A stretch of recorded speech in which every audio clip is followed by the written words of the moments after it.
একটা কথা শোনো, নাটক শুরু হচ্ছে, একটু মন দিয়ে সবাই শুনবে, তাহলে আনন্দভাবে বুঝতে পারবে। কারণ এই নাটকের মাধ্যমে একটা ভালো মেসেজ আছে। নাটকের নাম অপরূপ পরিবর্তন। তো এটা কেন হলো এগুলি তোমরা বুঝতে পারবে, কেউ কথা বলবে না।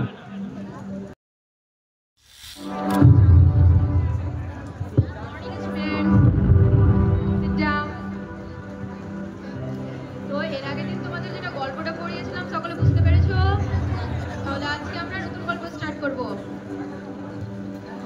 তো আমরা যেটা গল্পটা স্টার্ট করব সেটার নাম হচ্ছে জ্ঞানচক্ষু। কি নাম? তো এই গল্পের লেখিকা হচ্ছেন আশাপূর্ণা দেবী। যে কোনো গল্প স্টার্ট করার আগে আমাদের আগে কি পড়তে হবে? গল্পের বিষয়বস্তু। তো এই জ্ঞানচক্ষু গল্পের মূল যে চরিত্র তার নাম হচ্ছে তপন। যে তোমাদেরই এজের মানে যেমনটা তোমরা আছো, তো সে ভাবতো যে যারা লেখক মানে যারা গল্প লেখেন, কবিতা লেখেন, তারা অন্য গ্রহ থেকে এসেছে। ওই ছেলে, তুমি কথা কেন বলছো? দাঁড়াও তো, বলো তো আমি এখন কি গল্প পড়াচ্ছি? শুনোনি কিছু? সামনে বেঞ্চে বসে তুমি গল্প করছো, বসো। এরপর থেকে না হয় যা আলোচনা করছো তোমাকে কিন্তু এবার পড়াশোনা হবে। তো তখন ভাবতো যে যারা লেখক তারা অন্য গ্রহ থেকে এসেছে, কিন্তু সে এক সময় দেখলো যে তার মানে যে ছোট মাসি, সে দেখলো তার ছোট মাসির বিয়ে হয়ে গেছে একজন লেখকের সঙ্গে। লেখকের সঙ্গে তিনি একজন কলেজের প্রফেসরও। সে এটাও দেখলো যে তার ছোট মেসোর গল্প অনেকটা ছাপাও হয়েছে। সেটা দেখেছে অনেকটা অনুপ্রাণিত হলো এবং সেও একটা গল্প লিখে ফেললো। গল্পের নাম হচ্ছে প্রথম দিন। ওই তুমি আবার গল্প করছো, দাঁড়াও তো। তপনের ছোট মাসির কার সঙ্গে বিয়ে হয়েছিল? পারবো না ম্যাম। কেন পারবে না? এতক্ষণ থেকে বুঝাচ্ছি, তুমি কিছু শোনোনি। শুনলেই তো অর্ধেক পড়া হয়ে যায়। বসো, বলো তো কে পারবে? তপনের ছোট মাসির বিয়ে। ঠিক আছে, বসো। তো তারপর তপন যে গল্পটা লেখলো সেটা মানে তার ছোট মাসি তার মানে তপনের ছোট মেসোকে দেখালো। এরপর তপনের ছোট মেসো যে এটাও বললো তপনকে যে তার গল্পটা দিয়ে ছাপিয়ে দেবে। ঠিক আছে, তোমরা তো অনেকটা এখন শুনলাম, তো আমি এখন পড়া ধরি। তো বলো তো জ্ঞানচক্ষু গল্পের লেখিকাকে? দাঁড়াও। আশাপূর্ণা দেবী। বসো। তুমি দাঁড়াও। আশাপূর্ণা দেবীর লেখা একটা গল্পের নাম বলো তো। আমি এখন কোন গল্প পড়াচ্ছি বলো তো? জানি না ম্যাম। কেন জানো না? বসো। এতক্ষণ থেকে পড়াচ্ছি, কিছু শুনছে না। ঠিক আছে, আজকে 2 ঘন্টা পড়ে গেল। আমি এখন যেটি পড়ালাম তোমরা সবাই বাড়ি থেকে পড়ে আসবে, এরপরে যে তোমাদের পড়া ধরবো। ঠিক আছে? এর আগে আমি তোমাদেরকে যেটা 520 পিস বুঝিয়েছিলাম, সবাই বসো। এর আগে আমি তোমাদের সকলকে যেটা 520 পিস বুঝিয়েছিলাম, সবাই বুঝতে পেরেছো? তো এবার আমরা 520 পিসে 8টা ভাগের মধ্যে একটা ভাগ বুঝে নেবো। ঠিক আছে? তো এই ভাগটার নাম হলো প্রিপোজিশন। তোমরা ছোটবেলা থেকে সাধারণত প্রিপোজিশন জেনে এসছো যে এই সমস্ত জিনিসগুলোর মধ্যে আমরা সাধারণত কিছু কিছু জিনিস ভুল করে থাকি। যেরকম আমরা 1-এর 3টা ভাগ সাধারণত বুঝে থাকি, যেরকম 1, ওভার আর অ্যাবভ। এর মধ্যে আরেকটি কঠিন জিনিস আমরা জানতে যাই তাহলে ইন্টুটা একটা কঠিন জিনিস আমরা জেনে থাকি এখানে। ওই ভাই তুমি কথা কেন বলছো? দাঁড়াও, কথা কেন বলছো? প্রথম থেকে দেখছি তুমি কথা বলছো বারবার। এরপর ভাই বসো। এবার আমরা যদি ইন্টুটা জানতে হয় তো ইন্টুটা আমরা সাধারণত বুঝে জানাতে প্রোগ্রেস করার জন্য এবং প্রিপোজিশন যদি তোমরা ভালো করে বুঝতে যাও তার জন্য আমাদেরকে দুটো ওয়ার্ডের অর্থ এখানে জেনে নিতে হবে। একটা হচ্ছে প্রি আর একটা হচ্ছে পজিশন। এখানে প্রি কথা অর্থ হলো আগে এবং পজিশন কথা হলো অবস্থান। এবার কার আগে অবস্থান যদি আমরা জানতে চাই তাহলে এখানে আমরা উত্তর পাবো নাউন বা প্রোনাউনের আগে আমরা প্রিপোজিশন সাধারণত ব্যবহার করে থাকি। ঠিক আছে, তো এবার আমি যে সমস্ত জিনিসগুলো বুঝালাম তোমরা সবাই ভালো করে বুঝেছো। আর এর সঙ্গে আরেকটা জিনিস বুঝিয়ে দিই, অভাব আমরা বেশি উপরে জিনিসগুলো বোঝার জন্য যেরকম সূত্র অনেক উপরে আছে আমাদের, তোমরা সবাই ভালো করে জানো, ভূগোলে পড়েছো। এবং অভাব যেটা আছে এটা আমরা সাধারণত নিজের কথায় ব্যবহার করে থাকি। ঠিক আছে, তো এবার তোমরা সেবার সবকিছু বুঝতে পেরে নিয়ে এসো। তাহলে আমি কিছু কোশ্চেন করি তোমাদেরকে। ঠিক আছে, ফাইন। দাঁড়াও, আমরা ওভারটা সাধারণত বাক্যে কোন জায়গায় ব্যবহার করে থাকি? নিচে বোঝাতে। নিচে বোঝাতে? কে পড়িয়েছে তোমাকে এটা? শুনোনি কি বলছিলাম এতক্ষণ ধরে? বসো। একদিনও পড়াই নিচ্ছ না ক্লাসে? আইকা দাঁড়াও, বলো পজিশন কথা অর্থ কি? অবস্থান। আর প্রি? আগে। ঠিক আছে, বসো। তো আজকে আমি তোমাদের ক্লাস এখান থেকে শেষ করছি। ঘন্টা পড়ে গেছে, তো এরপর জিন আমি এসে বাকিটা বুঝিয়ে দিব।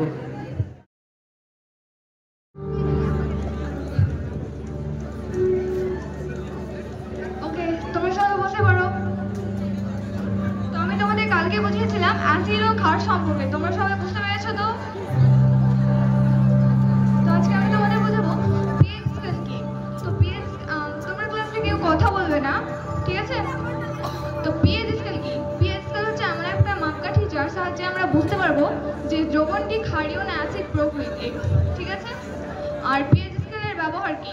পিএইচ স্কেলের ব্যবহার হচ্ছে যে পিএইচ স্কেলে 0 থেকে 6 অবধি যেটা আছে সেটাকে আমরা অ্যাসিড বলবো, 7টাকে বলবো প্রশম দ্রবণ, এবং তারপরে 8 এর পর 14 অবধি যেটা আছে সেটাকে আমরা বলবো অ্যাসিড জাতীয়। 5 মিনিটের ক্লাসে কথা কেন বলছো?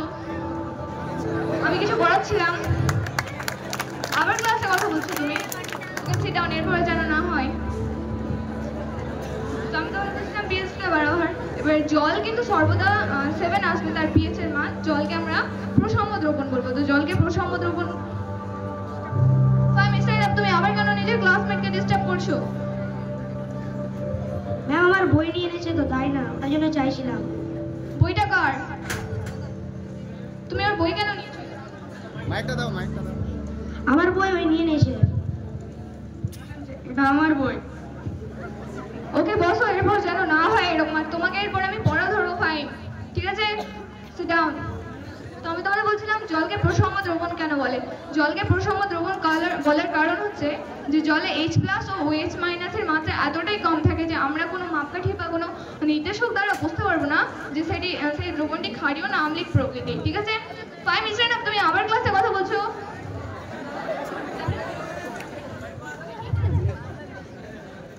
ম্যাম জানি না। কেমন জানি না? তোমাকে আমি বললাম পড়া ধরবো। যাও, স্ট্যান্ড আপ। পিএইচ স্কেল কাকে বলে? পিএইচ স্কেল হলো এমন একটা মাপকাঠি যার সঙ্গে দ্রবণের আম্লিকতা এবং ক্ষারের পরিমাপ করা যায়। ওকে, সিট ডাউন। সাদিয়া তুমি দাঁড়াও। তুমি বলো জলকে প্রশম দ্রবণ কেন বলে? কারণ জলের পিএইচ মান 7 থাকে সর্বদা। ওরা বললো, তুমি কেন বলতে পারছো না? তুমি কি ক্লাস করোনি? একটা টিচার ওখানে এসে বুঝিয়ে যাচ্ছে আর তুমি এখানে বাচ্চামি করছো, ক্লাসে কথা বলে যাচ্ছো। তোমার কোনো দায়িত্ববোধ নেই নাকি? কথা কানে ঢুকছে তোমার? তোমার জন্য তো ক্লাসের অর্ধেক টাইম বকতে বকতেই তোমাকে পার হয়ে যাচ্ছে।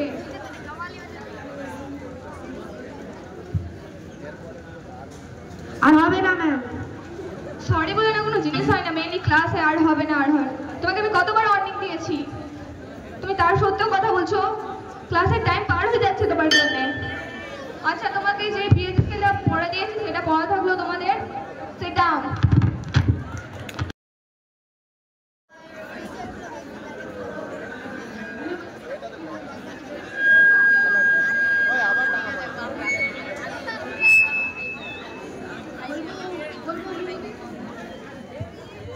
কি হয়েছে ম্যাম আপনাকে? ক্লাসে একটা ফাইন নামে ছেলে আছে, সে প্রত্যেক ক্লাসে ডিস্টার্ব করে, ক্লাস বুঝাতে দেয় না, প্রত্যেক জনকে ডিস্টার্ব করে, ক্লাসে বইই নাও না। ক্লাস 8 এর তো?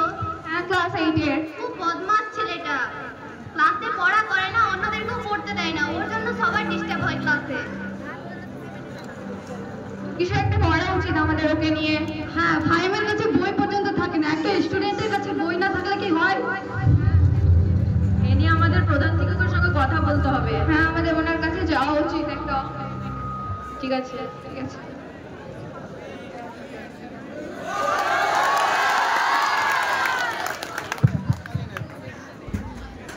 আচ্ছা, স্কুলের খবর কেমন বলো?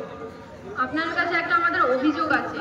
ক্লাস 8 এ একটা ছেলে আছে ফাইন, একদিনও ক্লাসে পড়াশোনা করে না, প্রচুর ক্লাসে বিশৃঙ্খলা সৃষ্টি করছে। প্রতিটা ক্লাসে কি এরকম করে? হ্যাঁ, ও এমনকি ক্লাসে বইও নিয়ে আসবে না, নিজে পড়বে না, অন্যদেরও পড়তে দেয় না। ও, তার একটা ব্যবস্থা করতে হবে আমাদের। ওকে স্কুল থেকে তাড়িয়ে দিলে কিরকম হয়? ওরকম ছেলেকে টিসি দিয়ে দেওয়া উচিত স্কুল থেকে। না না, তাড়িয়ে দিলে কি সব সমস্যার সমাধান হয়? একটি ছেলের জীবন নষ্ট করা আদর্শ শিক্ষকের কর্তব্য হতে পারে তাহলে না। আমাদের কি করা উচিত? ওর প্যারেন্টস মিটিং হলে কিরকম হয়? হ্যাঁ, তার অভিভাবককে স্কুলে ডাকা হোক। আপনাদের মধ্যে যে কোনো একজন তার গার্জেনকে কল করে দেন। ঠিক আছে, ঠিক আছে। হ্যালো, আপনি কি ফাইমের গার্জেন বলছেন? হ্যাঁ, আমি ফাইমের স্কুল থেকে কথা বলছি। ফাইমের নামে কিছু অভিযোগ আছে, ও ক্লাসে প্রচুর বিশৃঙ্খলা সৃষ্টি করে। সব শিক্ষকের ওর নিয়ে সমস্যা। তো আপনি কি ওর বাবাকে নিয়ে কালকে স্কুলে আসতে হবে, 11টার মধ্যে আসলেই হবে। হ্যাঁ, চলে আসবে। তো আপনাদের ডাকা হয়েছে আপনার ছেলের প্রতি প্রতিটা স্যারের কমপ্লেন, প্রতিটা ক্লাসে যে অশৃঙ্খল সৃষ্টি করে। আপনারা একটু শিক্ষক শিক্ষিকার সঙ্গে কথা বলে নিন।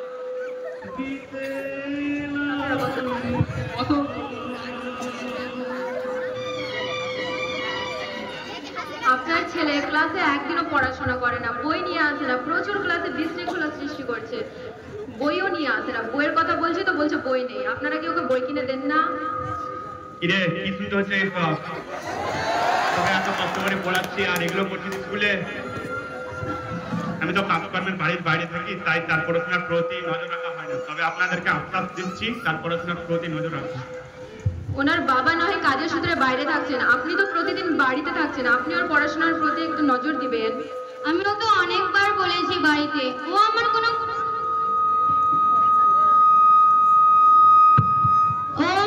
কথাই শুনছে না। শুধু বলে যে কি ও আমার কোনো কথাই শুনছে না। বাড়িতে বলে যে কি স্কুল থেকে কোনো রকমের হোমওয়ার্ক বলে যে কি স্কুল থেকে কোনো রকমের কোনো কাজ দেয় না বলে আমার কথা এড়িয়ে যায় এবং মোবাইল নিয়ে শুধু বসে থাকে এবং গেম খেলে। কি ফাইম, তোমাকে স্কুল থেকে পড়া দেওয়া হয় না, খাতা লিখতে দেওয়া হয় না? তাহলে করে কেন নিয়ে আসছো না? দেখেন সামনে কিন্তু পরীক্ষা, ওই যদি ফেল করে তাহলে ওর পড়াশোনাতে অনেকটা খারাপ প্রভাব পড়বে। আমি আপনার কথা বুঝতে পারছি, আমি এরপর থেকে ওর প্রতি নজর দেবো এবং আপনারাও একটু ওর প্রতি নজর দিলে ভালো হয়। আপনার ছেলে ক্লাসে এতটা বিশৃঙ্খলা সৃষ্টি করছে যে আমরা সকলে মিলে ওকে তাড়াবার জন্য ভাবছিলাম, কিন্তু আমাদের প্রধান শিক্ষক ভাবলেন যে ওকে একটা লাস্ট চান্স দেওয়া দরকার। আপনাদের অসংখ্য ধন্যবাদ। আপনাদের অসংখ্য ধন্যবাদ আমার ছেলেকে একটি সুযোগ দেওয়ার জন্য। এরপর থেকে ও এরকম খারাপ আচরণ করবে না ক্লাসে। ওর প্রতি আমি নজর দিব এবং ওর কেমন ক্লাস আচরণ করে তা বলে অনেক ভালো হয় আমার ওর প্রতি নজর দিতে। ঠিক আছে, আপনারা ওর পড়াশোনার প্রতি একটু নজর দেবেন, আমরাও নজর দেবো একটু। ঠিক আছে, আপনারা আসতে পারেন এখন।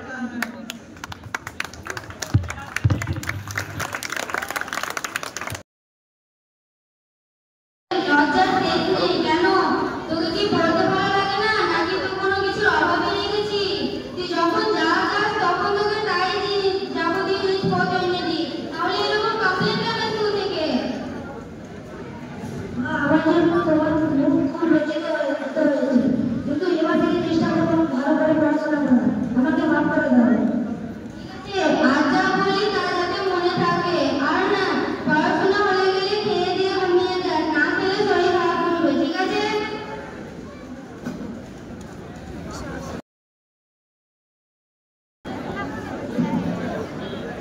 গুড নুন এভরিওয়ান, বসো। তোমাদের আজকে ফাইনাল এক্সাম, সকলে মনে আছে তো? ভালোভাবে প্রিপারেশন নিয়ে এসছো? ঠিক আছে।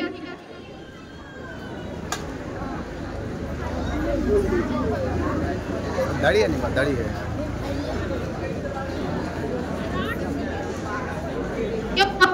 বারবার বলছি।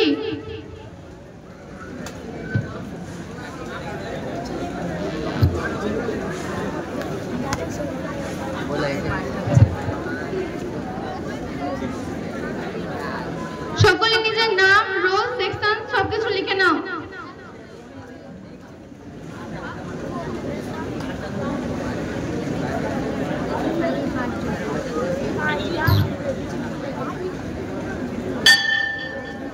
এটা ওয়ার্নিং বেল, তোমাদের আর বেশি সময় নাই, তাড়াতাড়ি লিখো।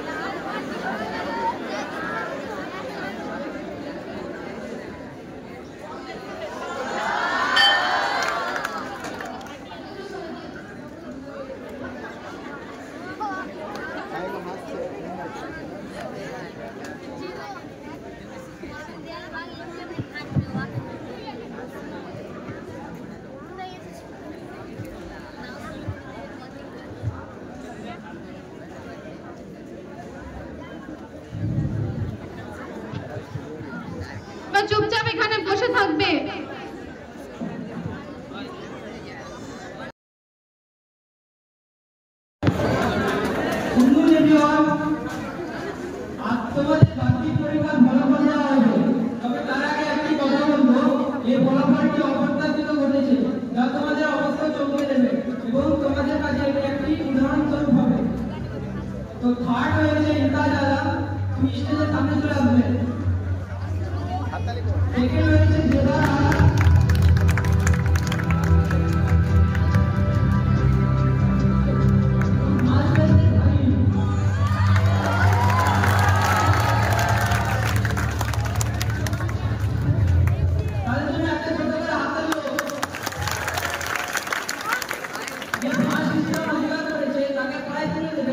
আমাদের বাংলা টিচার সালমা ফারিয়া।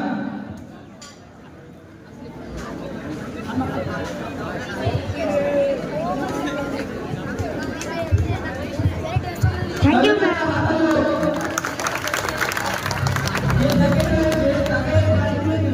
আমাদের ব্রিটিশ টিচার নুরুল আফিনা।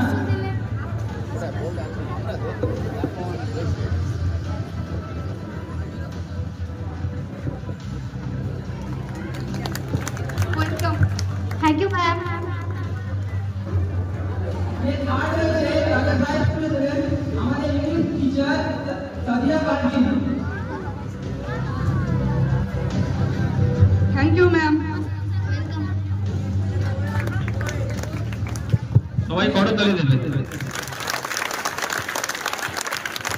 যে ছেলেটি ফার্স্ট ইসলাম অধিকার করেছে, সে পড়াশোনায় মোটেও ভালো ছিল না, কিন্তু সে নিজেকে পরিবর্তন করেছে এবং সাফল্য অর্জন করেছে। তেমনি কোনো মানুষ নিজেকে পরিবর্তন করতে চাইলে পৃথিবীর কোনো বাধা তাকে আটকাতে পারে না। তার একটি বাস্তব উদাহরণ আমাদের ভাই। তার জন্য একটা জোরে হাততালি হোক।